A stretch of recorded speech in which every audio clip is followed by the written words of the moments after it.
Hey guys, Ben Burka here. Say it's getting to be late winter time here in central Iowa, starting to feel these spring days coming around, and so that just means one thing: that shooting season's just around the corner. So with that, we've got competition shooters that are gearing up. We've got a lot of youth programs that are organizing and getting started, and some of the questions I've been getting, as folks prepare for the season, obviously they're going to stock up on ammunition. And question I get is, what shell should I buy? And obviously, folks that plan on shooting a bunch are buying in bulk, trying to get the maximum cost savings. And so I just wanted to have a little discussion about observations in my 20 plus years of teaching and working with folks on what works. And so talking about cost, before I get to cost, I guess I want to mention that this discussion kind of covers pretty much 12 and 20 gauge. If you're getting into sub gauges, 28 gauge and 410, there's more to it, potentially, depending on what level of participation you're at. So, but again, a lot of it boils down to cost. So, let's talk about cost. So if you're shopping for shells, you're going to see distinct differences in costs. You're going to see the premium lines from, let's say, the big three manufacturers. So we're going to talk about Winchester AA's, Remington STS, Federal Gold Medal, and then there's a variety of imported shells that are good that would be at that same price point as the big three American-made shells here. But there's also promotional shells. So these will have a much lower price point. So I kind of want to talk about the difference in those as you weigh cost versus performance. So the biggest difference that we're going to have in the cost is the components of the shell, obviously. So that, along with better quality control, typically with the premium lines. So if we're looking at the components of the shell, we're talking about the hull or the case, the wad, and then the shot itself. And so with a premium load, your hull is going to be highly reloadable. With a promotional load, it's going to be less reloadable or non-reloadable. Most shooters will just pitch those holes at the end of the round and not bother. But in terms of the wad and the shot, it's all about trying to get round pellets on target. So high quality shot is going to be more expensive. It has a higher percentage of antimony, which helps keep the shot hard. And as everything happens during the shot process, the recoil, as the shot travels down the barrel, these round pellets can be deformed and they're less aerodynamic, meaning we have less shot getting on target at the same time. So the goal of these high quality loads is to keep that pellet as spherical as possible throughout the shot process. So that's the shot itself, and typically a higher quality wad that goes into that. So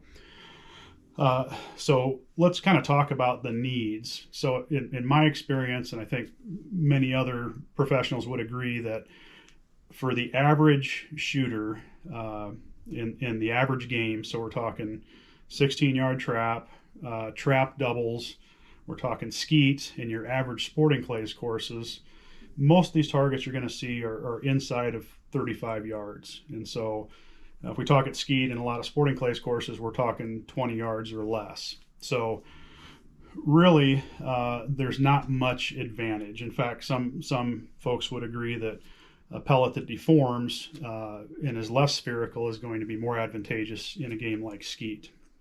And again, we're just talking 12 and 20 gauge primarily. Again, if you're working with 410 and a half ounce a shot, certainly minor differences matter. But in terms of 12 and 20 gauge, anything inside of 35 yards, lower quality shots, going to be just fine, for the average clay target shooter. So next, I want to kind of talk about what's really important, and that's recoil. So again, in my 20 plus years of working with shooters, the biggest problem I see, especially with small statured shooters and youth shooters, is recoil.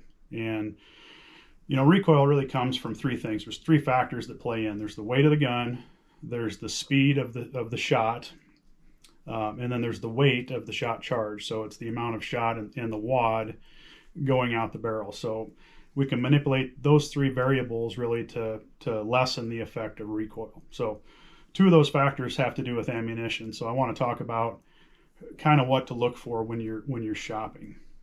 So here's a box of Winchester AA's. So if you look at these, we have a 12 gauge load that has a velocity of 1180 in a 1 ounce load. So, for whatever reason in America, we have the kind of the thought process that more is better. And so, for the same cost, I can get a shell that's going faster and I can get more shot.